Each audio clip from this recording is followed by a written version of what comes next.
అందరికీ నమస్కారం అండి. నా పేరు ఎండి సబీ. నేను 20 ఇయర్స్ ఇంకా హెచ్డిటి డిపార్ట్మెంట్లో ఉన్నాను.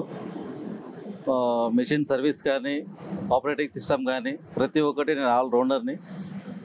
బట్ నేను చాలా మెషిన్లు ఆపరేటింగ్ చేశాను. అన్నీ కంఫర్ట్గా ఉంటాయి. బట్ కొంచెం స్పెషల్గా ఏమంటే ఈజీ మెథడ్ ఎక్స్ఎంజీ. నేను మ్యాక్సిమం ఒక 4 ఇయర్స్ ఇంకా ఎక్స్ఎంజీలో చేస్తున్నాను, కానీ నాకు చాలా కంఫర్ట్గా ఉంది. ఇంకొకటి స్పెషల్ ఏమంటే దీంట్లో టెక్నికల్ వర్క్గా చాలా ఈజీ మెథడ్ అండి. ఎలక్ట్రికల్ చాలా తక్కువ ఉంటుంది, మాన్యువల్ ఉంటుంది. చిన్న చిన్న ప్రాబ్లమ్స్, మైనర్ ప్రాబ్లమ్స్ వస్తుంటాయి. అది ఇక్కడ ఎక్స్ఎంజీ ఎవరు ఉంటారో వారికి కంప్లైంట్ ఇస్తే ఇమీడియట్లీ 1 అవర్ 2 అవర్లో వచ్చి సాల్వ్ అవుట్ చేస్తారు. బట్ ఆపరేటింగ్ సిస్టంలో చాలా సుపీరియర్గా అని చెప్పచ్చు. మ్యాక్సిమం నేను ఈ మిషన్లో వచ్చి 2 ఇయర్స్ అయింది. ఎవ్రీ మంత్ 600, 700, 1 కిలోమీటర్ వరకు వర్క్ చేసాను. దీంట్లో 6 ఇంచెస్ నుంచి 30 ఇంచ్ పైప్ వరకు దీంట్లో పుల్లింగ్ చేసాము. బట్ సాయిల్ కండిషన్ బట్టి పుల్లింగ్ అవుతూ ఉంటుంది. చాలా కంఫర్టబుల్గా మిషన్ ఉంది.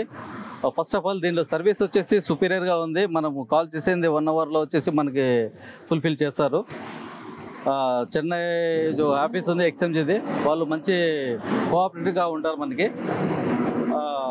నేను మాట్లాడే విషయం ఏమంటే నేను ప్రాక్టికల్గా అంటే ఒక ఫీల్డ్లో నేను వర్క్ చేస్తాను కాబట్టి ఈ మిషన్ గురించి మాట్లాడుతున్నాను. మీరు ఒకవేళ ఎక్స్ఎంజీ మిషన్ కోసము ఇంట్రెస్టెడ్ ఉంటే 100% మీకు కంఫర్టబుల్గా మిషన్ ఉంటుంది, మీకు సపోర్టివ్గా ఉంటుంది. సర్వీసింగ్ చాలా తక్కువలో ఉంటుంది. ఇది ఇవన్నీ చిన్న చిన్న విషయాలు మాట్లాడకూడదు, కానీ ఇది చాలా వాల్యుబుల్. అందుకనే నేను మీకు రిపీట్ చేస్తున్నాను. కంపల్సరీ మీరు ఒకసారి విజిట్ చేయండి. మిషన్కి ఇంట్రెస్ట్ ఉంటే వచ్చి కంపల్సరీ వీళ్ళతో కన్సల్ట్ చేయండి. జై హింద్.